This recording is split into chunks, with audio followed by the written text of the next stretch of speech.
Hey, Prime members, you can listen to Crime and Sports early and ad-free on Amazon Music. Download the app today. In the depths of an Atlanta forest, a clash between activists and authorities ends in tragedy. I'm Matthew Scher, and on my new podcast, We Came to the Forest, we expose the hidden truths behind a shootout that left one activist dead and countless lives forever changed. Binge all episodes of We Came to the Forest ad-free on Wondery Plus.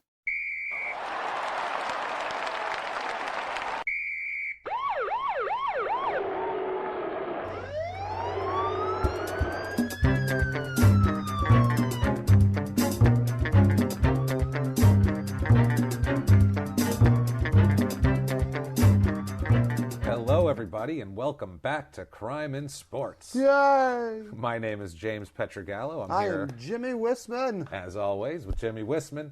Thank you so much for joining us, guys. Hope you've enjoyed our recent episodes. Sally McNeil last week. She was a blast. Oh, wasn't she just a dream girl?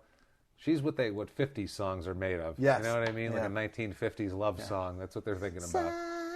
Sally. A nice girl like Sally. Baby.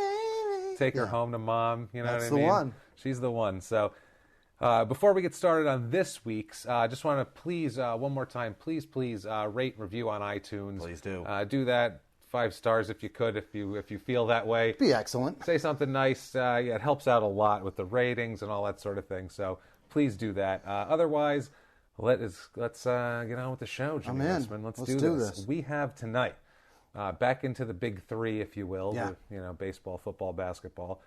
To the NBA tonight for a gentleman named Fast Eddie Johnson. Now I have to right away, I have to make sure that we put the fast in front of that. It is so key.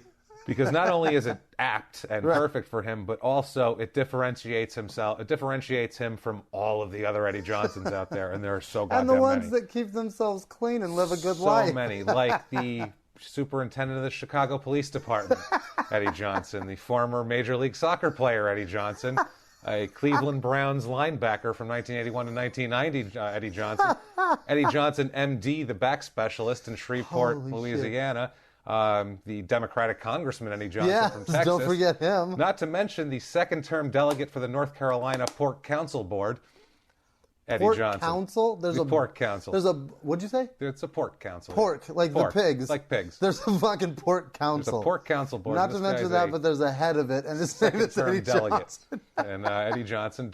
And also, of course, the most confused of all, the other NBA Eddie Johnson.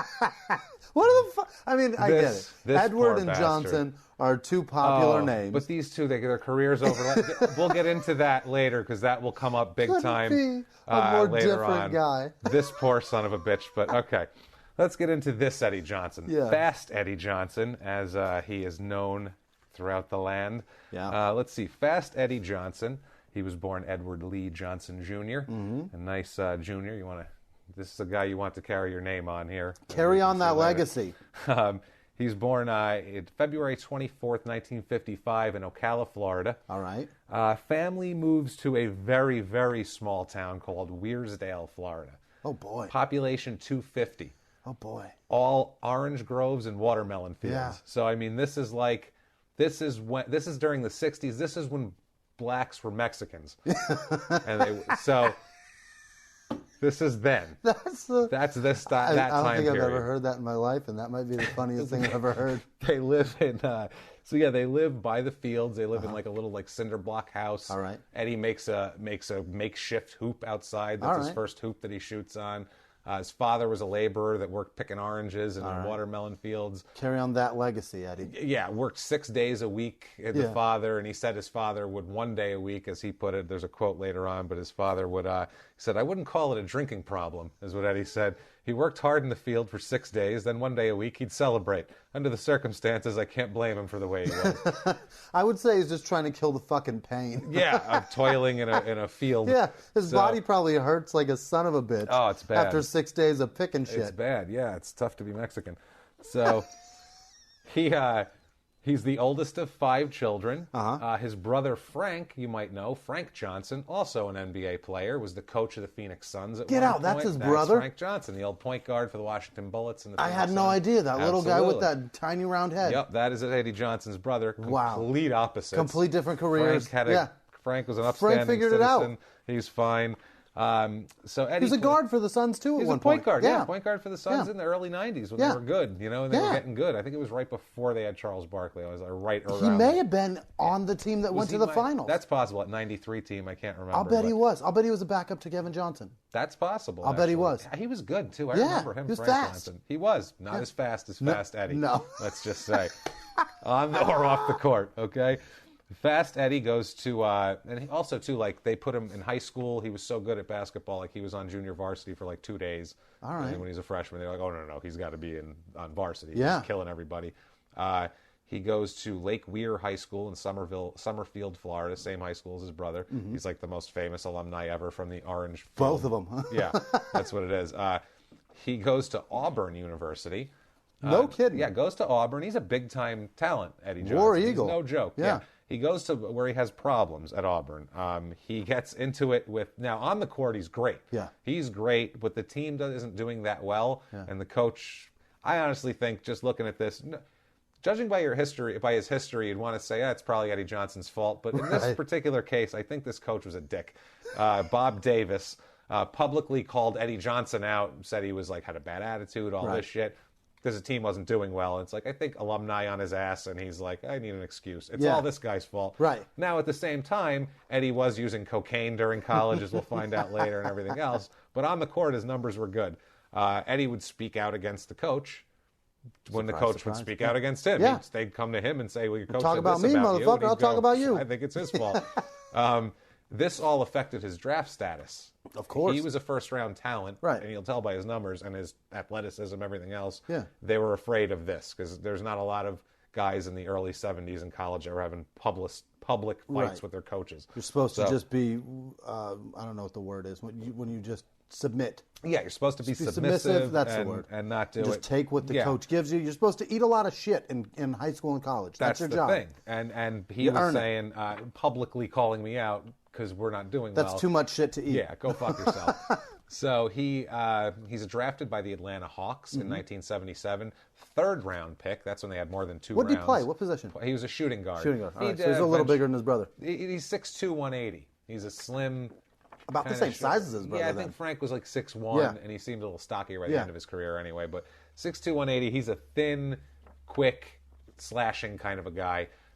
Really good scorer, Eddie Johnson. Fast Super Eddie. athletic. He's a really athletic, good scorer, good dribbler, good passer. Wow, 6'2", 180. I'm 5'8", almost 180. Yeah, that's 6'2", he's slim. I'm a pile of shit, though. Well, this is back when the NBA had 3 rounds, which is interesting, too. But there's less teams, too. He's the 49th overall pick in the 3rd round. In the 3rd round? So that's the 5th pick of the 3rd round. All right. Back then. He goes to the Hawks. He's on the court. This guy did not have problems. Yeah. I mean, on the court, he's good. Career stats are 15.1 points per game. Per game. That's good. He's doing great. Those are good numbers. That's decent now. And 5.1 assists. Wow. So, I mean, he's scoring and doling it out. 2.3 rebounds. And 1.1 steals per game. He's an overall guy. Averages over a steal a game. That's great. This guy can play. You look at these numbers and you go, you add that into a stat sheet. Overall, team, that's a rounded individual. He's gonna do something for you. So he's an rounded all-star. individual. Rounded. He is there. This guy, by the way, guys, I'm going to tell you this. This is the biggest scumbag we've ever had. We're building him up now. And we're comparing that against guys that have murdered their girlfriends and children. Feeding a woman to a dog, honestly, is less than what he did. This guy ended up doing. This is going to be fun. And it's a long thing. I'm going to breeze through his career real quick because then we're going to backtrack, and he has a longer career in crime than he did in the NBA by far. So that's much more interesting. He's an all-star in 79 and 80 and 80-81. The two, 79, 80, 80, 81 seasons. He's all-star twice. 80-81, he's 19.1 points per game. Jesus. 5.4 assists, 1.7 steals. I mean, that is. And he's playing for the Hawks? He's playing for the Hawks. So he's in the East. He's playing against people like Dr. J. Yeah. He's playing against really good. Yeah, no, back then, too, there wasn't a lot of teams. Yeah. The talent was more condensed. Yeah. It wasn't like and he's in the East out. where like they had the Knicks and the Sixers and the Celtics were good then. It was solid. The East back was then. tough. Yeah, he was going. And he was doing great. You're absolutely right. And he was nasty. And during the 79, 80, 80, 81 seasons too, as we're going to find out in a minute, he had a ton of problems off the court. He was a fucking disaster. Well-rounded on court, but fucking oblong in his own personal life. It keeps coming back that there's a game later on where Ted Turner comes into the locker room because he owns the Hawks. We all know Ted Turner, owner of TBS, TNT, everything. Right. Ted Turner comes in the locker room, and this was before he was Ted Turner. This is the early 80s, so he would still come in locker rooms. And he said, boy, you are something else, buddy. He goes, if we could just figure out how to keep you from getting distracted in the summertime, you'd be something else. Because that's Eddie's thing. On the court, hey, we are all good. Second fucking June is over, or, second those NBA finals are over, and it's time. He is off the reservation. The court is his Monday through Saturday, and off court is just Sunday. It's what his dad did on Sunday. It's exactly. It's just extracurricular everything. I mean, and two, like in school, he's one of the first black kids to attend a previously all-white grade school. Wow. And he graduated at his high school 17th of 300 students. Holy shit. So he's not an idiot either. This guy is not like, he's not like, I come from the field and I don't know how to read. Like, he's not... Hilarious. He's not that.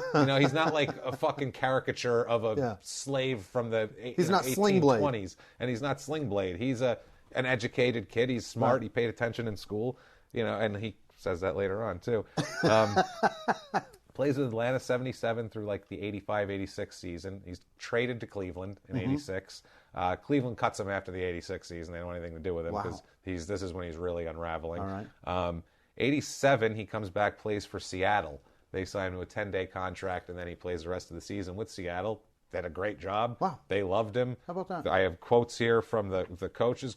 Coach U.B. Brown of Atlanta said, have you ever seen U.B. Brown? Mm-hmm. U.B. Brown. He's the weirdest looking man on earth. He looks like someone's nan. Yeah. Is what he looks like.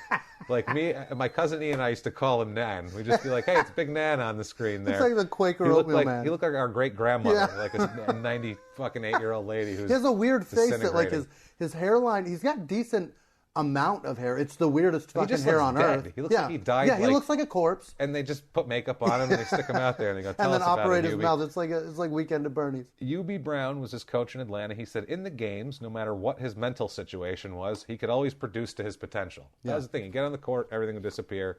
He was great. They plays for Seattle and they have nothing but nice things to say about him in Seattle too. It's the other thing. Shocking. It's amazing. It's how do you keep that kind of life secret? You know what I mean? Like, how do you keep that separate from your professional sports? And that's I don't know how he didn't. That's the problem. Okay. Yeah, some people I guess are better at it, but this guy maybe the first couple of years of his career he did it, and then he wasn't doing so much or so bad. Yeah, and I think also too the level of stardom. Once he got to be like, wow, he's an all-star. Yeah. That's no joke anymore. And he says that later on, too, where he kind of plays, I'm just a dumb country bumpkin type card, too. Daisy. Yeah. This Atlanta Hawks president, Michael Gearon, said, quite often you can see by the way a guy plays that's also the way he lives. Mm-hmm. That's Eddie. So this was, he said, while he had drug problems in the early 80s. So this is, you can tell that something's been going on. And he also feels a lot of pressure from everywhere. He says, ever since I've been small, people have had great expectations from me. Like he very much says, like, all these people look to me and idolize me. He says that a lot, like the poor people that he grew up the people around. of Weirland or Weirtown or Weirville, whatever it was that he was living at. It's wild. So now we get into the interesting part here of his crimes. We've gone through his career, good career and all that shit. But, solid career. So hang your hat on that. Solid career, and he can take his career and stick it directly up his ass. How do you do money-wise in NBA? Back then, pretty well. At one point, he was making $300,000 a year in the early 80s. That's decent. That's good money in the early 80s. That's solid. So, yeah, he's doing well, especially for a guy who grew up in a cinder block house with a homemade basketball hoop. You can buy a house for $50,000 in the 80s, and it's a nice place. House, especially down south somewhere. But he spends it on cocaine instead. Boy. You can buy Florida for $300,000 back then. You could. Unfortunately, they would not all the cocaine in Florida. That didn't come with it.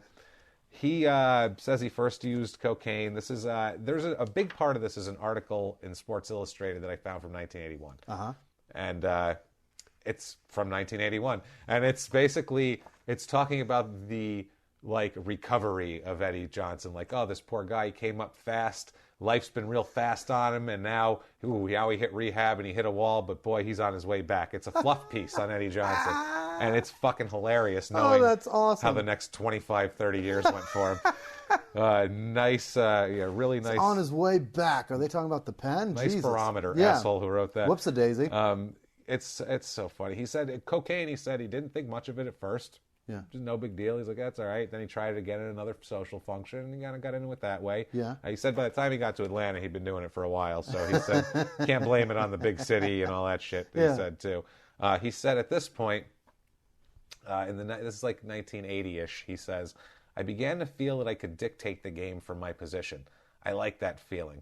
But I only got it when I was playing basketball. I can control a lot out on that court. I can't control it in the real world. Very, very apt. And I can't control shit when I'm on blow. That's the thing. When I'm in the real world, man, he begins to encircle himself with an entourage of shitheads at this point. He himself calls them snakes and leeches. Those are your friends, Eddie. Take it easy. It's insane. It's a bunch of like bums, and none of these guys just are hangers like, on. Yeah, nobody's like, I own an insurance company, and this guy who's got a career like that. No, it's just a bunch of shitbags who like to do free cocaine. With a guy who averages 15 points a game. So this is a quote. We're gonna do it in their own words early. Yes. Let's strike up the music here for this one. I'm a country boy, used to all the simple things in life. All of a sudden, I was in the city making it big time. You come in contact with a lot of people, and pretty soon you don't know who your friends are or why they want to get next to you. A lot of things are thrown at you, and when you're young, it's hard to say no, especially when everybody's catering to your ego. You become a superficial person caught up in a rat race that's real hard to get out of.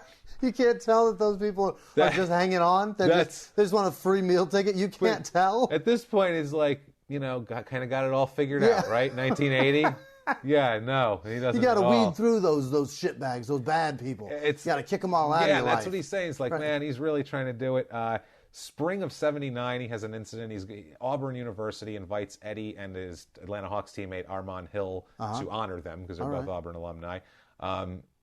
Eddie is slumped over on the dais the whole time. He's literally got his head down, just crashing hard.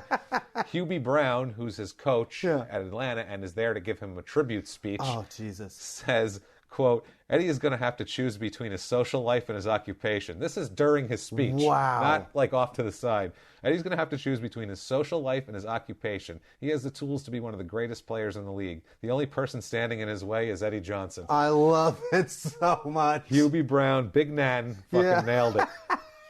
Right off the bat, man. You want your Christmas socks, you got to straighten up. That's fantastic. Eddie says, I was young and I wanted to do everything too fast. Yeah, no shit. It's just so funny. It's so funny. Like in the article, they keep saying, like they wrap it up with, in the end, he learned that no matter how fast he ran, he couldn't outrun bad times. But now he's turning it around. It's like so like inspirational. And it's like, whoa, you guys have no clue. Okay, now, June of 1980. He's an all-star in 79-80, mind you. So this is in between all-star seasons. June just ended. The two best seasons of his career. And the first one just wrapped up. Mm-hmm. And it barely wrapped up. So he's like, June. He's right off the court and like out in the world, like, what do I do? Somebody's still spraying champagne from their championship all over their trophy. Smell it. Yeah. on their shirt. Africa's just getting those shirts of the other team that lost. The team that didn't win now. So Eddie makes news for jumping off a second-story balcony. Holy shit. In College Park, Georgia, which is outside of Atlanta. Yep. And running away across a parking lot while two men fired guns at him from the window. Okay? Yeah. Eddie keeps running. Holy shit. Eddie's fast, lucky for him. And Fast Eddie.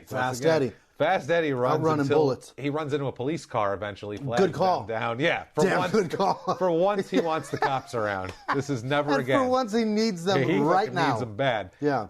So his quote was, and I'm going to make this in their own words too, because it's so innocent and beautiful. And when we find out the real facts, which I'll tell you in a second, it makes it fucking beautiful. He said, actually, I'll tell you the facts first. All right. And then what this fucking idiot said, okay? Let's do that. Detective Sergeant E.S. Mears, who is the investigating officer, said the two women both have multiple prostitution convictions that were in the apartment with him. Right. And the man who was there during the shooting was a pimp. Okay. Holy shit. He also says, this is what actually happened. The pimp told the detective sergeant, the pimp from the apartment that he was in, Eddie had ripped off some drug dealers and apparently beaten up the woman who had delivered the drugs. So the drug dealers came looking for Eddie. As they do. Detective Sergeant Mears called it, quote, pretty standard in a drug ripoff, which, yeah. Eddie, his excuse was, I was in the wrong place at the wrong time. I was at these chicks' house and these guys busted in the door. I didn't know what was going on. I was just there and they just started shooting at me. I don't know what he's talking about. Just my friends, these chicks that sell their puss. Yeah, and this pimp guy. He failed to mention it, and their pimp. Yeah. So, yeah, that's awesome. it. And that's everything with him. He's smart enough to make an excuse that sounds good a lot. That's the funny thing, where you go, he might be able to pull it back together. At this point in his life, though, he's almost as much fun as Lenny Dykstra. He's so much fun. You know, he's a blast to hang around. It's always an adventure. Yeah, it gets much less fun with Eddie Johnson real quick here. Fast. This particular incident, there's two men arrested in connection to the shooting. Eddie refuses to press charges. Cops said Eddie offered no help and, in fact, quote, lied to us repeatedly. Hilarious. Eddie said of why he didn't press charges, I just went back to the basic rule of survival. Keep your nose out of it. You don't go swimming in deep water if you're already having trouble walking in the shallow water. Okay. That's a hell of an excuse. Thank you, Pastor Eddie, for your fucking inspiration. He gives a metaphor for why that's funny. That's hilarious. He's got it well thought out, though. So then we go to, now that was June 1980. Let's go to July 1980. 3 weeks later, he's arrested for possession of cocaine while he's driving a rental car. This is in Atlanta. Earlier that day, he had a dispute with a real estate agent, a woman, over $1,000, okay?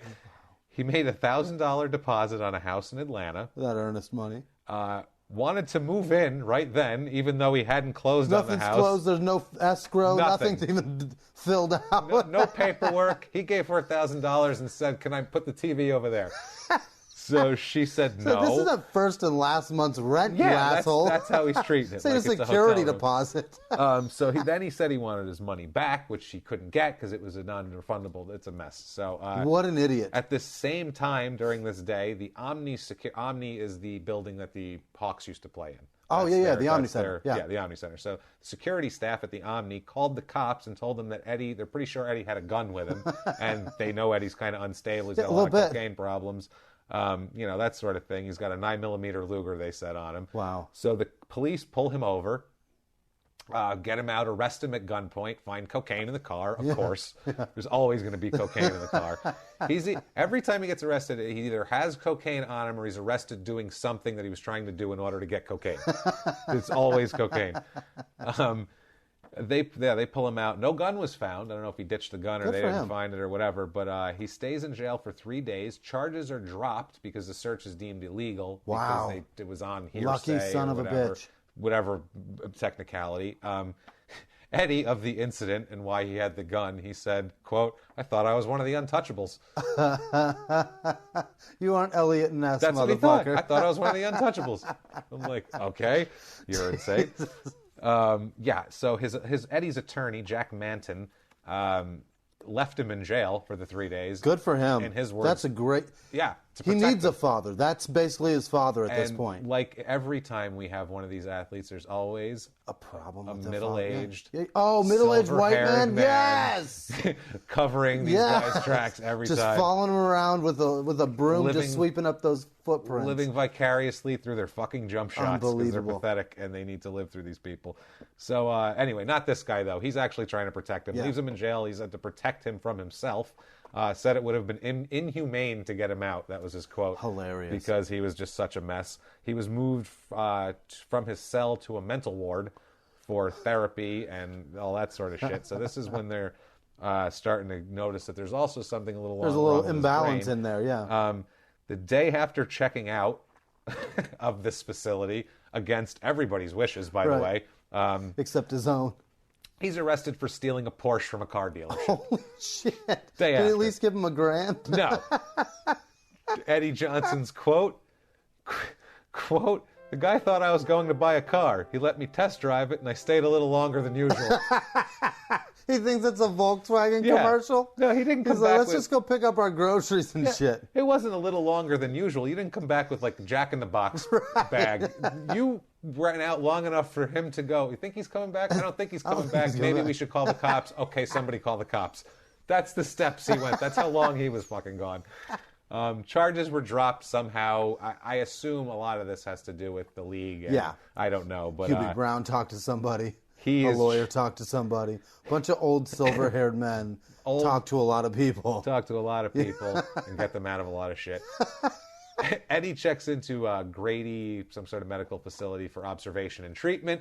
Right. For his cocaine, for his insanity. For his Porsche stealing. For his Porsche stealing, for all of his batshit things. And by the way, this drug stuff is nothing. What he does in the end to get him his final jail sentence is the worst fucking thing we've ever covered. So stay tuned for that. Let's see. In September of 1980, he's discharged from Grady, from the facility.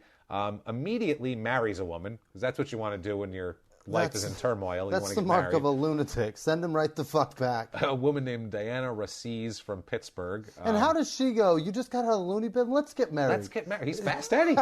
He's also an NBA All-Star. That's the thing.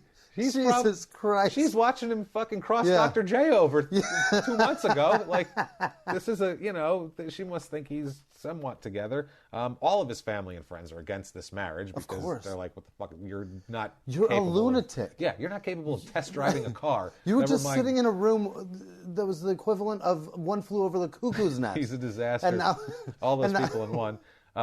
They have a child, also, this couple, later on in December of 81, they have a child. He ends up having 3 kids, Eddie Johnson. So 4 years later, he gets her pregnant. They have their first kid. No, this is 1980. This is the next year. 1980, so a year later. 9 months. So right now, they get pregnant right now. Yeah. 15 months later, they have a kid after they get married. Shit.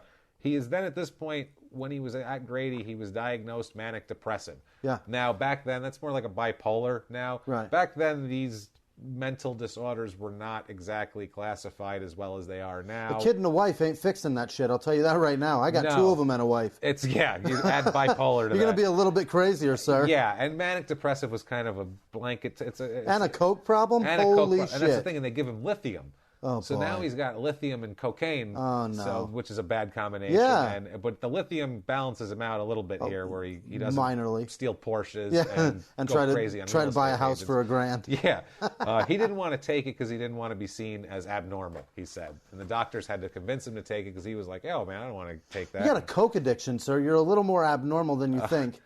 So, yeah, they diagnose his manic depression as a pathological and recurring mood changes that usually develop for no clear external reason. Those are the sphere that he has. That's a long diagnosis.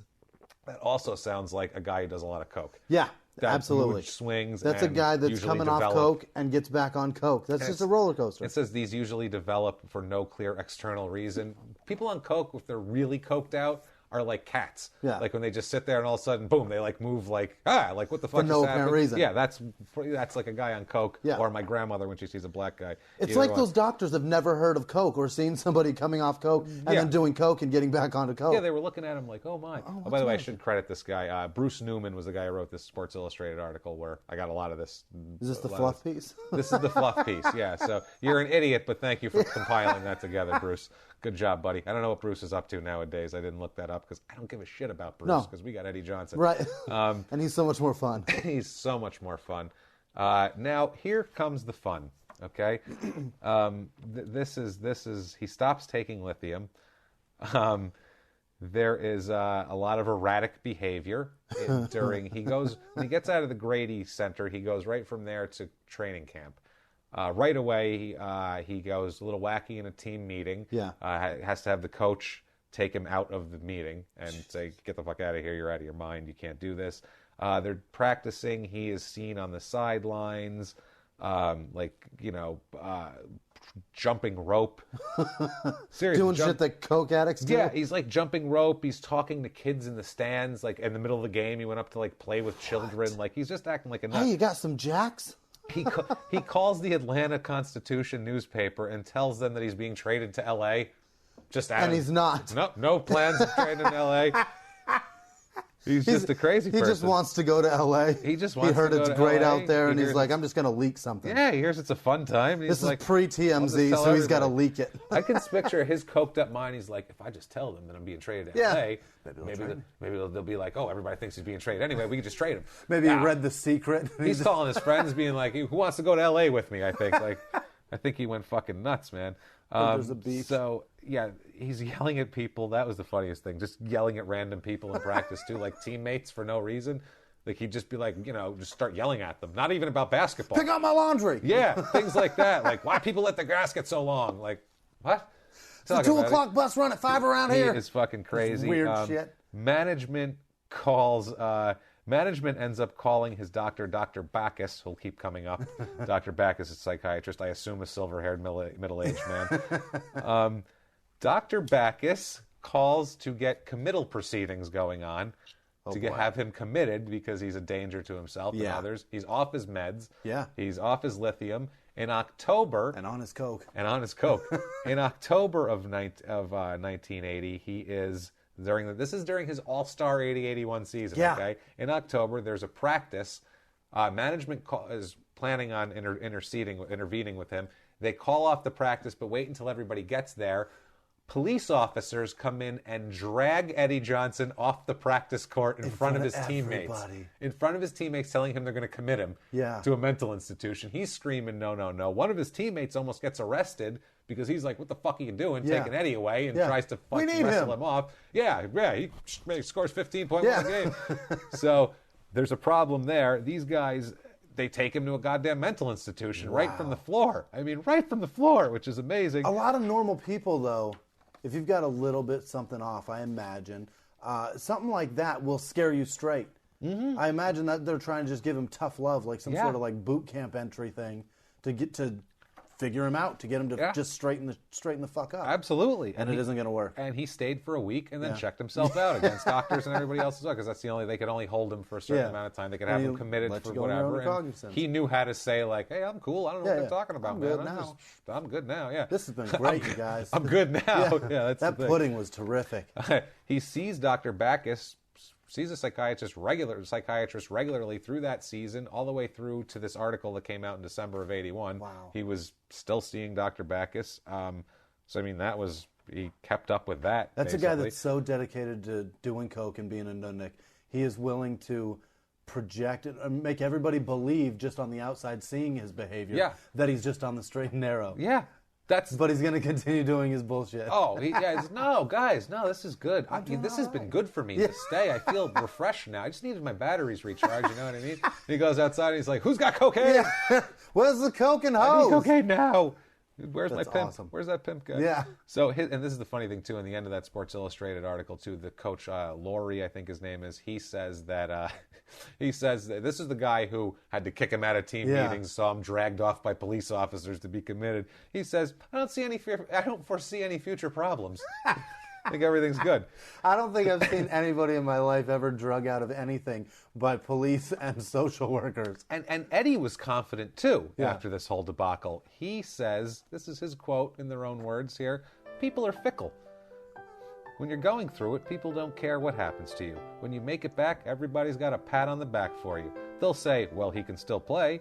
That's their cop-out. Well, I can still play. I've been successful at that my whole life. It's these other obstacles that have derailed me from time to time. People are fickle, especially you, sir. From time to time is an understatement, as we'll see. Now we go to July 82. 1982, next year, July, beginning of the summer. Again, NBA season needs to be 12 months long. Unfortunately, it's like 9 months long. It's fucking long. It just goes forever. It tapers off right into that 4th of July weekend. So the NBA is tipped off that he has been seen out drinking beer in public, which is against his deal with them. He's supposed to be completely on the up and up. He's the Johnny Manziel of this time. He's like the Josh Hamilton of his time. That's what he is. So like they see him out, they're like, oh shit, he can't have a beer. He can't have anything. Don't give him a goddamn thing. People, hide your valuables. Because Eddie Johnson's having a beer.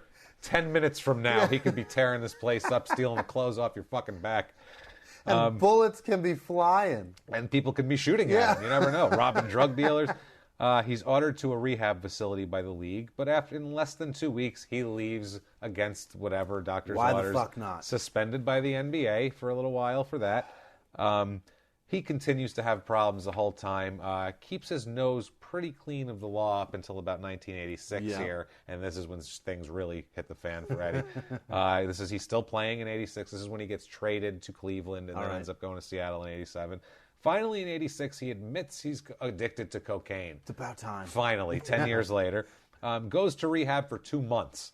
So I think that's a good solid time. During the summer. Yeah. So I think this is 60 days. Well, what he's trying to do, too, is he's trying to show the NBA that I'm in this to win it. I need to get back in the league, and I'm in this, okay? I need a job, and I'm gonna do whatever it takes. Like I said, he played for Seattle, and they loved him in 87. The president of the Seattle Supersonics, who are now the Oklahoma City Thunder for all the kids out there, he said he's a really nice guy, did everything that was asked of him.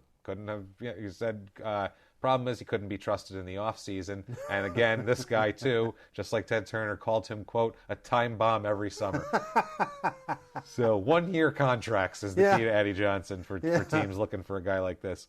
Seattle had team officials monitoring him off the court. Wow. Like a Pac-Man Jones situation, with Dallas when Jerry Jones had an entourage with him. They've got that sort of thing. He's got a tail everywhere he goes. Yeah, it was Dallas with Pac-Man Jones, I believe so. I think so, yeah. And I know they did it with Des Bryant, too, at first, in his first couple of years. He made anti-drug speeches all year at schools and local places. And then he'd leave and chop up an 8-ball in the dash of his car. Exactly. He would sign autographs till every kid was gone. I mean, they said you could not ask for more of a great guy than Eddie Johnson that summer. They loved him. Like he was on the straight and narrow. He was on the path, figuring it out. And then summer 1987 hits. And now we get into... Summer's fun. His career's over now. 86, 87, this is it for him. Separates from his wife at this point, starts hanging out with all the drug people. Yep. And there's a a quote in 87 from him where they asked him, you separated from your wife and now you're hanging out with these same scumbags again. And this is his quote from there. You can tell you can hear the cocaine in this quote, okay, in their own words. I'm tired of my name being slandered by drugs. My thing is, every time a problem arises, it doesn't have to do with drugs. First of all, yes, it does. And drugs didn't slander your name. No. Okay? There's not a little baggie of cocaine going, man, Eddie Johnson's an asshole.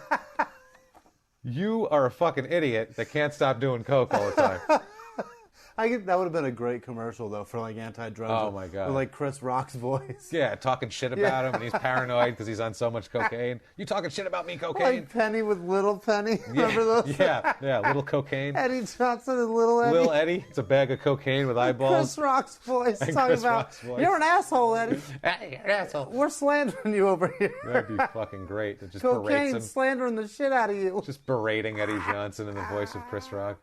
I love it. Like the Geico money with the eyeballs with that bag of cocaine.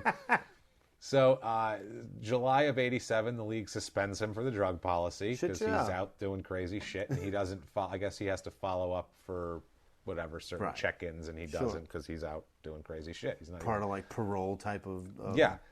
September of 87, he fails to appear in an Atlanta court for a suspended license. We're building slowly, but it'll come. Small crime, but it's coming. Yeah. Now we get to October 87, next month. He's held at the Fulton County Jail for passing a bad check, aggravated assault, theft of services, simple battery, and abandonment of a child. Holy shit! This is trying to wrap all those charges into a cohesive scenario that is even it's possible. That joke I have. It's the same thing. You look at that and you go, how the fuck did that happen? Well, apparently he was arrested for the bad check was at the Hyatt Hotel for $380.95. He's charged with not paying a taxi. That'd be your theft of services. Yep. For $112.20, which in 1987, that's a fucking expensive taxi. Yeah, no doubt. Where the hell was he going? He rode from one end of town? Did he come from Ocala? Yeah. So Atlanta, where the hell did he come from? The assaults and the abandonment of a child, that just comes in the everyday life of Eddie Johnson. Just you assault people sometimes, you get a kid, leave you your leave kid him behind. Right. It happens, so that, who knows what that happened. Most of the charges are dropped or, quote, resolved, as they put it. I don't know why. But as they're releasing him from jail, they punch him up on the computer. You know, this is got a warrant for failure to appear. November 5th of this year. Computer check says he's wanted in Lake County, Florida. What he's wanted for there is really where we begin his downfall. I love it. He's wanted there because they do, especially in the 80s, they still do it now, but drug buys. County sheriffs. Little sting. County sheriffs apparently got him on videotape selling an undercover officer a $20 bag of crack. Awesome. So they have him not buying a bag of crack. Selling crack on the street. To a cop. I love it. At this point in time. So he's making anti-drug speeches. He's doing all that. He's also slinging rock on the fucking corner. While he's the original Master P. I love amazing. But reverse. He's been in the NBA. Yeah, he's done it. Yeah. And then he's like, I'll sell crack now. Now it's time. He's a backwards Jay-Z. This is my 401k. So yeah, he's there. They find out he's wanted. Eddie denies everything. Yeah. His lawyer's like, it was dark. There's probably a lot of people on the streets claiming to be the famous Eddie Johnson. There's a lot of people named Eddie Johnson. He said there's probably a lot of people claiming to be him. He's a famous guy. This isn't the first guy. You might say you're Dr. J. You might say you're Larry Bird. Well, not if you're a black guy, but you might say you're Robert Parrish. You're not going to say I'm this Eddie fucking Johnson, guy. I'm the guy with a criminal record longer than your leg. That's me. So it gets bad. I mean, his total arrests, it's a cornucopia. Really, it's burglary, robbery, forgery, theft, battery on a law enforcement officer, resisting, selling drugs, buying drugs, manufacturing drugs. He did 2 stints in a Florida state prison, and this is all before his main crime at the end that we'll get to that he's now in for. This is all then. We'll get to some of these crimes. August of 1989, he's arrested for breaking into 2 houses and admitted to stealing $9,130 worth of goods for crack money. Wowza. So this is getting bad now. Yeah. He's 2 years out of the league. In the 80s, you stole 10 grand worth of goods? You stole everything in the house. And he said it's for crack money. Later in the year, he admitted into breaking into a woman's home and stealing a $250 VCR to, quote, sell on the street for $20 to get crack. Not good. I mean, crack in the 80s was like what meth is now. Yeah, I mean, and this continues through the 90s. Through the 90s, it's a bunch of small time. Yeah. He racks up over 100 arrests. Wow. So, I mean, that tells you it's just a lot of possession of cocaine, a lot of this, that, bullshit, stealing. I don't know how the hell he did. He did 2 stints in prison. Yeah. I don't know how he didn't do like... I'm 35. I've been arrested once. Yeah, this 100 times. Unbelievable. And he made a couple $1 million and still got arrested 100 times. Jesus. It makes him even stupider. We get to the year 2000, where he's being arrested for drugs again, and he strikes a deputy several times in the face during his arrest. So there's the law enforcement battery. Because he's fast. Yeah, because he's fast, Eddie. Later on in the year, he is chased, not so fast anymore by the year 2000 apparently, because he is chased down and caught after stealing $98.94 worth of clothes from a Target. That's a lot of clothes at Target. That's a lot of clothes at Target. Those $10... And at 45 years old, you can't carry all those clothes and run. $10 Fanta T-shirts, that'll add up after a while. Those like reprint Nirvana concert shirts. Bunch of Massimo shirts. Yeah, so... just a mess by 2000. I mean, that's wearing a Miller High Life trucker hat. Yeah, not even 99 grand worth of goods. He's like, I need a hoodie, and like he's just, my pants are dirty. Shit. I need a hoodie and a fucking cheap cardigan. This whole time, there's a quote from him. See, this guy gives so many quotes. It's not like now where players are guarded. Yeah. He kept trying. He had to keep getting himself back in the good graces. Yeah. Well, he kept having to try to get him. So he was used to like talking. At this point, he said. They said, do you know how much you've messed your life up and blah, blah, blah. And he said, yeah, I know. I've always lived fast. I'm Fast Eddie. That's his logic. Like that's a brand on his ass that came at birth. I got to be fast. It says so on my ass. Like God. That fixes everything. I'm Fast Eddie. Through this whole time, too, he has extreme cocaine delusions because he keeps insisting on writing his own motions to dismiss and reduce bond. He persistently, through all of these cases, tries to represent himself, despite having zero legal background whatsoever and not even actually graduating from Auburn. I love those so much. He is like, I can do it. He's coked out of his mind. Give me an 8-ball. I'll get this thrown out in a minute. So, yeah, he's in and out. He is just a goddamn disaster. Now we come to 2006. Okay, now these arrests continue to happen, but 2006, and also of all of his drug things, I want to give you an Eddie quote to sum it all up. And he said, quote, "The things that happened to me not because I was influenced by anybody, but because I wanted to do them. I was just curious. I went around with the wrong people and it caught up with me." 100 times. 100 times. Just to do them. Just to do them. That's a crazy fucking statement. Hey, you know what I'm saying? I've never thought to go to a real estate agent, give her $1,000 and say, I'm just going to move in now. I've never had a thought to just say, I'm going to try that sometime. I'm going to go test drive a Porsche and just not come back. And not come back. Just try that sometime. And the quote wasn't like, I wasn't, I was just going over here. Or he didn't even try to make an excuse. He goes, I guess he thought I was buying one. Like, yeah. I can't, you just took it. You told him that.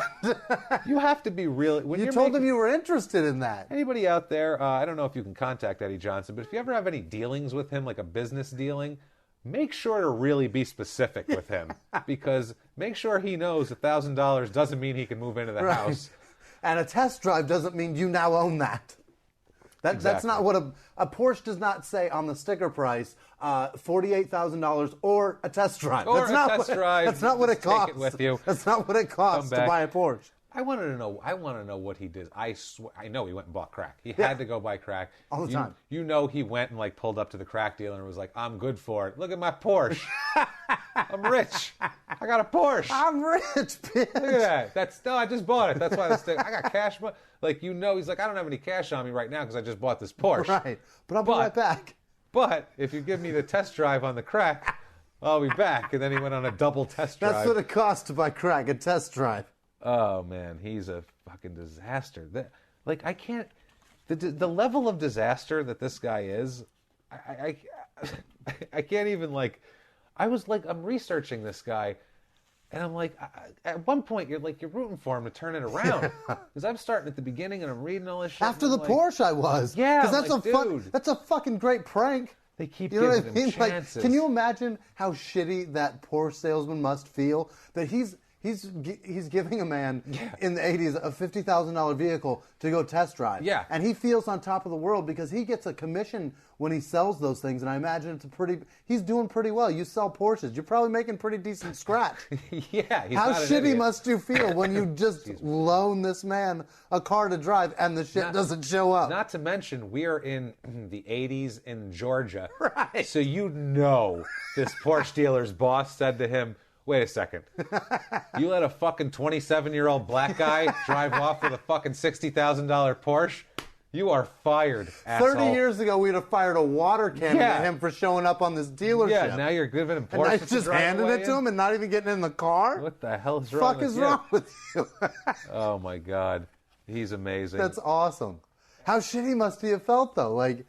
Well, I'm fired. That's pretty much the end of my career as a Porsche salesman. And Eddie it didn't come back. Eddie about this whole thing, another Eddie quote, he says, "I don't blame anybody for what happened to me but myself. I could make excuses, but there's no excuse. It's just the money. It's not the money. People fail to understand when you're involved with the drug culture. It's just the hustle that goes along with it." Jesus God. You're not involved in the drug. No. He acts like he's this kid that's like he has nothing else. Right. And his mom's like Gilbert Grape's mom. And his dad's in prison. And his brother's in jail for selling crack. And he's got to make ends meet. His mom needs her insulin. That's how you have to live. No, you were in the goddamn National Basketball Association. He played in the East. He was on the same floor with Michael Jordan, who's a billionaire right now. So you had every opportunity in the world, which is why this is so insane. You play in the NBA and you're an all-star. It's not like you're not all-star. You're not Mark Macon. You know what I mean? You're fucking. You're Eddie Johnson. You're shooting guard for the Randy Brown. Right.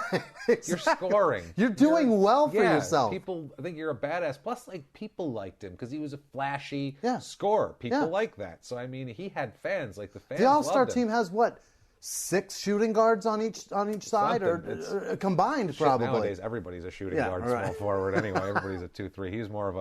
He would run the point. So anyway, all right, whatever. Point is, in the All-Star team has maybe 4 in each position on either side of the floor for the West and the East. The man is one of those 4. Yeah, no, he's doing well. He's doing well. He's fourth at minimum, best at his position. We get to 2006, and Eddie is not doing so well at this point. Point is, you didn't have to sell rock. You didn't have to do rock. You didn't have to. He especially didn't have to sell it on the street or Right. steal VCRs. If you're going to sell it, that's like the number one thing. You don't get involved with it. You don't do it. That's the most 80s crime you could commit. Yeah. Stealing a VCR to buy crack. That's the most 80s crime you could commit.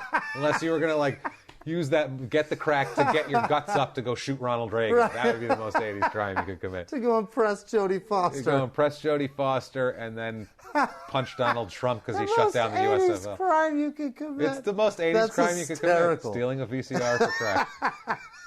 That is 1987 in a nutshell right there. And now it's stealing music to buy fucking now it's meth. stealing iPhones to buy meth. So here we go. Let's get to 2006.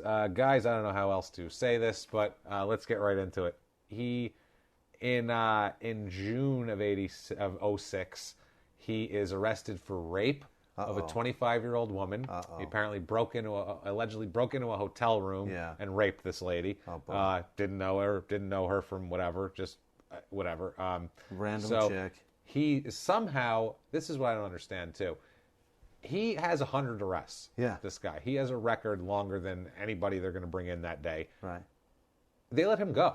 Holy shit. He is awaiting trial out there. They don't keep him in jail awaiting trial. How do you have bond if you're because this is, that's a big jump too from all the shit he did to now raping people. That's like the plot of Making a Murderer. Yeah, you know what I mean? So they let him out while he's awaiting trial. Nice move, asshole in Florida judge who'd ever fucking douche did that, because in August of 06, August 9th he's arrested for it. I think it was the day before, August 8th I want to say. He is arrested for, the charges are sexual battery of a minor under the age of 12, lewd and lascivious molestation of a child under 12, and breaking and trespassing and shit like that. Cocaine is the least of his worries at this point. At this point, cocaine is the least of his worries, and also too, he's arrested for this on the 9th. Yeah. For this crime, it's a really big deal. Shit just got real. It blows up, which is terrible for this poor mother of this little girl, who we'll get into. This poor little girl, but even worse than them. The worst effect it had on anyone was on the other Eddie Johnson. The other Eddie Johnson. Oh, it feels so cruel to be laughing right now. Not Fast Eddie. Unfast Eddie. The face of TNT. This poor son of a bitch. Eddie Johnson was another NBA player, and he, by all accounts, is a nice guy. Never been arrested for cocaine, for stealing things for crack, for raping children. Lives life right. He is fine. He has instructional videos for do shooting drills for the kids. Nice guy. Played for the Kings, Suns, Sonics, Hornets, Pacers, and Rockets. Coached the Suns. Yes. Was on TNT. Just a great guy. Several news outlets, not just small ones, several national news outlets report this as him being arrested for raping a child. Oh, God. His picture showed, his highlights showed. Skip Bayless, that little douchebag, squirrely that motherfucker, fucking sack of shit on ESPN in the morning that argues with Stephen A. Smith, who I'm gonna act dumber than I am because that makes it more entertaining. Go fuck yourself. Go fuck yourself, Skip Bayless too. You guys are phony cunts. What a couple of assholes. Let us do that. Yeah. It'll be much more fun, and I won't say cunt, I promise, if ESPN is listening. Anyway, which they're not, so fuck all of them. Anyway. Skip Bayless goes off on what a horrible human being he is. His picture up the whole time. They do a whole segment on the poor bastard. Oh, Jesus. He's at home freaking out. Imagine you're a nice guy, you're retired from the NBA, got money in the bank, you got videos out, you got jobs doing things. You're like, this is great, my life is good. You turn it on, he's like, oh, look, I'm on the, what the, holy shit. Oh my look, God. my life's about to crumble. Who do you call at that point? Where do you even start? Fucking police. I'm being murdered. I need a press conference. I'm like, so. My character is being assassinated like a motherfucker right now. I mean, they corrected it later, but tons of people didn't see the correction. Yeah, they nobody's just seeing that. They go, hey, man, they go to work and they go, remember that guy Eddie Johnson that played for the Sun, the guy that's on TNT? Yeah, he just got arrested for raping a kid. Unbelievable. So he considers defamation lawsuits and everything else because he's like, what am I going to do here? Yeah. But he ends up not suing, I believe, in the end, and it blows over. I feel like somebody paid him. I feel like it's one of those things where he went, this is the most publicity I've gotten in a long time. I could sell my instructional videos much better because I'm the poor bastard that they feel bad for because I got falsely... So it's terrible. That's awesome. Oh, my God. I feel terrible for him already. Yeah, that poor bastard, Eddie Johnson. I guess still. Right now, I'm feeling really shitty for him. I feel terrible for this That's poor like guy. that. When the guy from 8 Mile died, they showed pictures of other people. Yeah. Other giant black guys. Yeah. Michael Clark Duncan. He when died. Michael Clark they showed like Debo from Friday or whatever. Yeah, Tiny Lester there and all that. You're like, come on, guys. Come on, get it together. At least their names were both Eddie Johnson. They both played in the NBA. Right. But, dude, this is 2006. Do a quick Google search. Just a quick Google search, and we go, the upstanding citizen, Eddie Johnson, that's on television right now, or the guy who's been arrested 100 times and just got arrested for rape last month? Which one of those is it? The guy that was just on TNT diagnosing Kobe's problems in his marriage, or the other guy that's a piece of shit. Yeah. That's got 100 arrests. 100? In 20 years. Lots of cocaine. Which one is more plausible? To have raped a woman and a child, for Pete's sake. Jesus. And the messed up part is here, he goes to court, and we'll get into the details of the crime in a second here. I'm going to hold them off for a minute, because once we hear that, we might not want to laugh for half a second, because it's horrific. He claims in court that he still had NBA money from investments, and he gets $300 a week from some stipends out of some investments, some, I guess, dividends or whatever. So he's down to $1,200 a month. But I can't believe he has that. He's stealing VCRs for crack money. Yeah. He's got because this is during court. Because he had to say why he needed a court-appointed attorney. Because he's got to declare his assets. $300 a week isn't enough to hire an attorney, especially for this. That ain't gonna do it. No. Good Lord, I can't believe that poor Eddie Johnson, the other one. That's poor so bastard. awful. But this son of a bitch. So the night in question, Eddie Johnson here, apparently he knew the mother of this child. He knew the woman. It was a family friend, as they put it. That's the way it usually is. The mother was gone. It was during the day. The mother was enrolling the children in school at this point because it's the summer.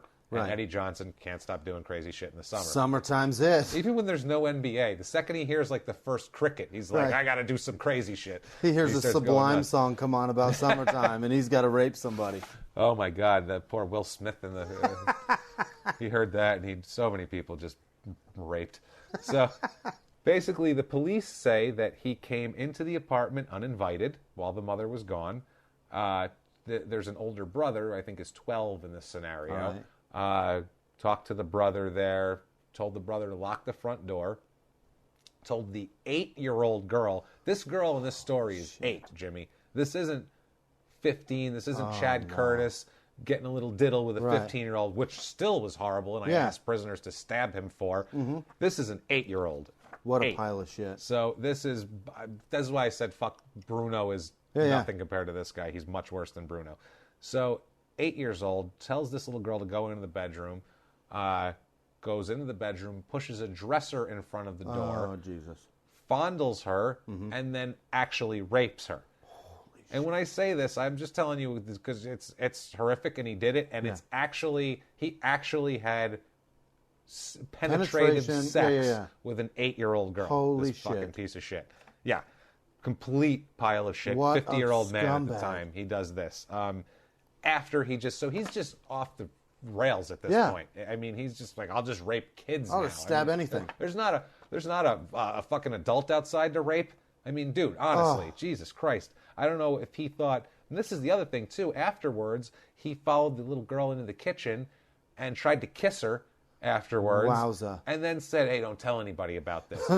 I think he just thought, maybe if I do it with a little girl, I rape them, I could talk them into not telling anybody. Whereas the 25-year-old, if you break into a hotel room, they tend to frown on that. They tend to talk. And they tend to talk about it. The mother returned, found the little girl trembling in a fetal position on the floor. Crying and upset. Sure. And losing her mind. The girl told the mother what happened. Good for her. Mother says she never gave Eddie Johnson permission to enter. He shouldn't have been there. Right. So this whole thing is at trial. Wow. And the trial, as you can imagine, is, horrible for the mother, for the kids, for everybody. They said Eddie Johnson sat there completely emotionless through the whole trial. Did the OJ thing where he just did the check out 1,000-yard stare. Act like none of this was going on. Assistant State Attorney Jennifer Kipke told the jury in her closing arguments, imagine how painful it would be to cause this, and showed them a picture of the little girl's region there. Not in good shape, I guess, from the hospital afterwards. Yeah. And she said it was force caused by that man. Which, I mean, you see that, and then you see that guy sitting there, and you go 100 arrests. You want to throw the book at that guy, I think. Anybody would. This part isn't real funny, guys. Sorry about this, but this is horrific. We had a lot of fun with this cocaine, and we'll have a little more fun with him later. But we got to get through this. 2 days of testimony lead to a guilty verdict. Thank God. Thank God. The defense said there wasn't enough evidence. Where's the DNA? The defense is saying there should be DNA evidence of this, blah, blah, blah. Go fuck yourself. Exactly. Go fuck yourself. Good enough here for me on this one. I have an 8-year-old that's ruined, and you're going to talk about DNA evidence? Sorry. Evidence you can eat shit. Yeah, exactly. Here's a picture of what happened to her. Right. Good Lord. Said just the whole, imagine this poor kid, and this guy's pushing a dresser in front of the door, and he's a crackhead. Yeah. So, he looks like a crackhead. Right. That's what I was going to say earlier, is that this is a man that's in his 50s that's lived a 30-year run of doing major hard drugs. Go on our social media. We're putting up pictures of him. He doesn't look good. He does not look like a guy who an 8-year-old girl would want to play with. Right. It's not. She's not going to be like, let me show you my Barbies. No, she didn't say that. She was probably scared of this guy. He is convicted. The only sentence, because of the fucking multiple prison stints, the only sentence he could get for this is life. Thank God. And they convict him of, they don't convict him of breaking into the place, because I guess the kid let him in. Right. But they convict him of trespassing, because he wasn't given permission. And the other 2 charges we told you about, lewd and lascivious molestation. Which fucking matter. Sexual battery. Yeah. He is given life in prison without the possibility of parole. Terrific. So, good. We don't ever have to see Eddie Johnson. This is in Atlanta? This is in Georgia? This is in Florida. Oh, in Florida. This is in Florida. Yeah. He's there now in prison, still, obviously. He's still alive. 61 years old. If you want to write to him, call him a piece of garbage, hunk of shit. If you want tell to him we said so. Yeah, you want to write to maybe one of his cell block mates and tell him, maybe, hey. How great is that? Looking for a good guy to stab? I know of one. In there. Are you in trouble in prison? Write some sort of advertisement. Are you in trouble? Have you wronged somebody? Would you like to correct that wrong? Would you like to correct it with... File down a toothbrush. I said so. I know a guy. I know a guy whose neck is ripe for the taking. I know a guy. Now, Eddie says all 3 of his kids have graduated from college. He's very proud of them, which I'm like, that mother must have been a good mother. Yeah, I'm proud of them, too. To raise them to not be complete pieces of garbage. It's amazing that they didn't murder themselves. No shit. Then again, he also went to college. He had college, so, college doesn't mean much, apparently. No. But this guy, man... his quotes for this too.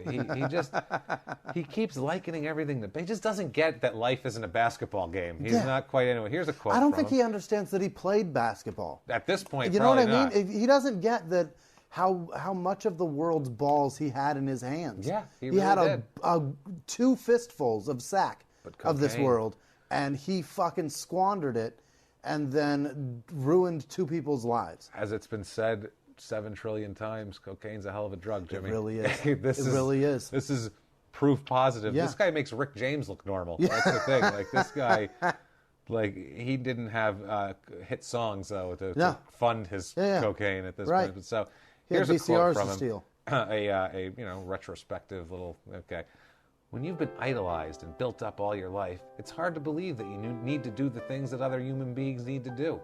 To cry and sometimes have people put their arms around you and hold on. I do know this. The problems that affect me personally are a lot more excruciating than a last-second shot on the basketball court. Fucking idiot. Welcome to the real world, sir. Welcome to the real world. You think I don't got fucking problems? Yeah. I'm not taking it out on an 8-year-old. I'm a disaster. Oh. I'm in the middle of a divorce. I'm a mess at the I'm in moment. the middle of a marriage that should have had a divorce. Yeah, you're I would call yours the beginning of a divorce. Or neither of you know it yet. But it's going to happen. But you know what? I'm not out beating up women in random-ass chicks. If you do get divorced, it won't be because you're selling crack rocks to undercover officers. It'll just be because you're a pain in the ass. Right. It's because the woman can't live with me. And that's fine, too. That's fine. That happens. There's nothing wrong with that. No. Yeah, but this guy... You don't go to prison for life for that. Not good. And this is good here, what I like. This is he's talking about when he was in school... And this is funny here. This was his life plan, apparently. He said, this is talking about school. I didn't think the black grade school I started out in was giving me the education I needed to survive in our society. I wanted to become socially involved in the middle class because you have to start in the middle to make any advance. I got news for you. That white one didn't help out too much either. No. And the middle to make any advance, in the middle, you know what's not in the middle? Crack rocks. Right. Lots of crack rocks. And robberies and arrests and striking officers and pimps with 9mm and pimps and cops and stolen Porsches, and most people realize that you need to sign papers before you can move into a house and then more cops and then more cops and then 8-year-olds to rape cops and then raping women, then raping 8-year-olds.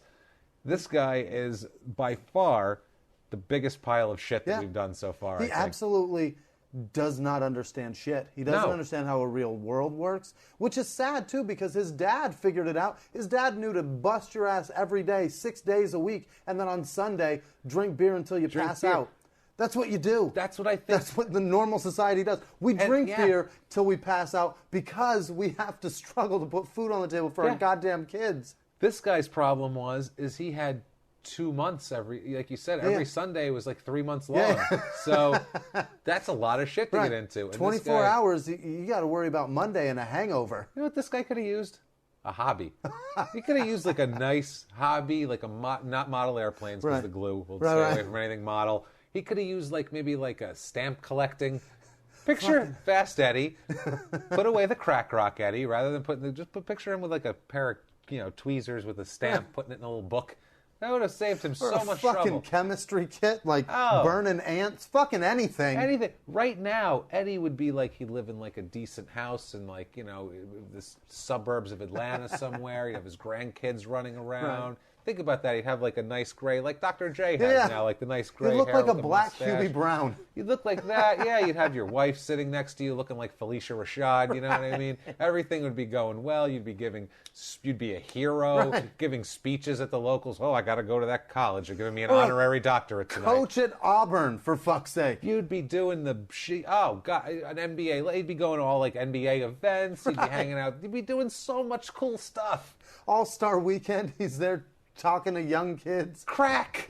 I need crack. Give me that VCR. That's crack, the problem. Crack. 8-year-olds, prostitutes, and good pimps. God. It's crazy. It's a sordid disaster. How do you get from enjoying life to just completely fucking it up? I don't know, man, and that's why I said it was something in the 70s, late 70s there into that 1980 where it just... There's a trigger somewhere honestly, that just ruined too, him. We have to think the mental illness has something to do with this, Has too. to He be. is mentally ill Has to also. be. And when you mix that going unmedicated and mixing large amounts of crack cocaine into the mix, it's volatile. He had That's so volatile. many outs. Yeah. So many chances to figure it out. Yeah. Being drug off the court against your will Against is your a pretty will. good out. That's a pretty good chance to be like, they helped me. They saved me. And it's so funny because Tree Rollins is one of his old teammates. You know Tree Rollins is, old NBA player. Now, Tree Rollins has been busted for weed 18 times. Tree Rollins he's like Robert Parrish. Right. He gets busted with 3 pounds at a time in his house, getting it FedEx to him or something. He's one of those guys. And Tree, they asked him, because he was on the floor when he got drug off by the cops, and he goes, I just figured it was the drugs, something to do with the drugs. And I was just like, yeah, that's what you'd figure. Yeah, me too. Most of the people were like I said, a couple of the teammates tried to hey, help him out, and most of them were like, something to do with drugs. Something with coke. take my jumper. Like, whatever. You know? You gotta practice these free throws. I don't know about him, dribble, like, whatever. I'm shooting 68% from the line right now. I got to get my shots in, man. 68% ain't going to cut it. They're fouling me. They're hacking me at the end of the game. There's a draft coming up. They're talking about my cutting me. So we got that. So, guys, that's Eddie Johnson. That is Fast Eddie Johnson. Yeah. Fast Eddie. Clarify. That is Fast Eddie. And he knows it because he's Fast Eddie. Yeah. So, Fast Eddie Johnson. He's 61 with so much life ahead of him that is not going to be fast. It's not. It's going to be so slow. Everybody likes him in prison, too. They said, like, Jesus. the guys, because the guys are still like, well, that's Fast Eddie. That's Fast Eddie, because, like, a lot of, and then, it's insane. Used to be Fast Eddie. I used to be Fast Eddie. Now he's, even 15 years ago, he wasn't fast enough to outrun Target security staff. Now it's Ashy Eddie, I'm sure of it. Oh, yeah. You should see his picture. I'm sure he's Eddie, not being taken care of. He's got, like multiple front teeth missing, too. Like, he just looks like a disaster. Smilers? Jesus. Yeah, that's not He's good, got dude. Smilers missing. That's Like, when right you know up you're front. fucking up in life. Like, you can have, everybody understands a molar missing. It's hard to brush those. You got a smiler missing? That's a problem. What the hell happened to you? You're living life in the wrong lane. Either that or something violent happened to you also. Either way. Which still coincides with living in the wrong lane. It's not good for you. No. Things are bad. You need Don't to fix that miss shit. smilers. Get those replaced. So that's Eddie Johnson. I mean, like we said, he's as big a disaster as we promised, I think. Yeah. The arrests come fast and furious. Yeah. The final crime that he commits is heinous horrific. and It's the horrific. worst. And as we're researching this too, I'm like, oh God, how are we going to do this? And I'm like, he has so much other shit that it's okay if we don't laugh at one of his crimes. It's okay. We'll get by. I'm sorry We'll that part wasn't so goddamn amusing. No, but you know what though? It's hard to say it. It was like when the villain gets killed at the end of a movie. Yeah. That's what it was. But you know what? Because he did go to prison. That's for how you life know without when you're a piece of parole. shit and when you're not, is when you can actually commit that kind of a crime versus actually having difficulty getting the words out to describe what he did. Yes, that's the thing. That's when Like, you know you're a good God. decent person. If you have trouble saying pushed a dresser in front of a door and then raped an 8-year-old, if that is difficult for you to process, congratulations on being a decent guy. Congratulations, you're a human. Yeah. Good like job. to hang out with you. Good if you job can on- actually do that act, I hope you die 3,000 deaths. Yeah, this guy, I wish him nothing but glass ground up in his food, in his shitty prison food. I hope all of the basketballs have a slight little egg in them when he goes to play, so they don't bounce right on Like that him. asshole that kicked the ball every PE they period. just don't quite bounce right. Yeah. I hope the hoops are those double rims where if it touches the rim, it bounces out. I hope you cut your hand up on the chain nets. Get fucked. I Eat hope a dick, Eddie Johnson. that is rusty. So this time we won't say salute to Fast Eddie Johnson. We'll say Eat get shit, fucked. sir. Rotten hell. Rotten hell. Happy you're in prison. It's a good place for you. Rot in pieces, sir. We are going to have some good shows coming up for you in the next few weeks. We are going to have, we're going to do Gator, Mark Rogowski, the skater who kidnapped and killed his girlfriend. That's a blast. We're going to do War Machine for you UFC scumbag. fans. Oh, that's going to be a fun And one. his girlfriend is a gem. Oh, it's going to be goddamn gem. That's going to be so fun. We got, who else are we saw? Ryan Leaf is going to be right around the NFL draft. Biggest I think that's going to NFL be bust 2 ever. weeks. Yeah, biggest NFL bust ever, and all of his burglarizing, pill-popping ways. We're going to get into that. We have just so much. We have a mind up as far as the eye can see. I love it. Whenever I think, oh, man, we need a show, what's our next few shows going to be? I'm like, I don't know. I need to choose between these 500 in front of me. There's so many And good then ones. they just keep coming up in the news, and it's Keep so coming up. It's awesome. amazing. So we're having a blast with this. We love it so much. Thank you guys so much for listening. Please follow us on social media. Please do. Twitter, we are at Crime and Sports. Email us at Crime and Sports or crimeinsports@gmail.com. You can follow us Facebook, facebook.com/Crime and Sports. Jimmy, you want to give them your Twitter handle and Instagram? At Whisman Sucks, WHISMAN Sucks on Twitter and Instagram. And find me on Facebook, Jimmy, Jimmie. I know. I am Jimmy P is funny. You know at what the Jimmy good P news is? What? Before I step on that, the good news about being I don't Jimmy give a shit. Whisman and having this difficult name to spell, difficult. There will never be. Try Pietragallo. I understand that. But the good news for the two of us is that there will never be a sports criminal that will fuck our lives up. I will never wake up and have pictures of me on television saying I raped an 8-year-old girl. Never going to happen. Unless my dad does it because we have the same name. There you go. Dad, if you're listening, Dad, keep it clean. Keep it in your fucking pants, pal, all right? Around the 8-year-olds at least. You know. Whatever, but yeah. So anyway, at Jimmy P is funny, by the way, on Twitter, and you can follow all that shit. My Jimmy is regular spelling, but anyway, thank you guys so much for tuning in to another week of Crime and Sports. Appreciate Crime and Sports Movement. Tell your friends, please spread the word. We're a couple of guys. We're not journalists. We don't have a network. We don't have anything like that. We have nobody helping us but ourselves. That's it. And you guys that are out there, passing this around and forcing it upon your closest friends and allies. We need that more than anything, because that just helps us so much and lets us know that this whole thing is worth it for us. And we're going to be here for a while. So tell your friends. Thank you so much for listening. Have a good week. We'll see you next week. Bye.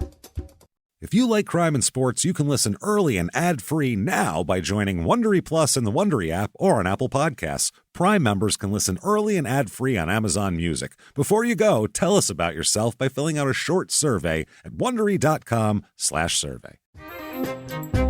Everyone out there should listen to Small Town Murder. You really should, mainly because you never know who's next door. And that's the point of this show, really. You never know who is next door. You never know what's going to happen on Small Town Murder. That's what makes it so wonderful.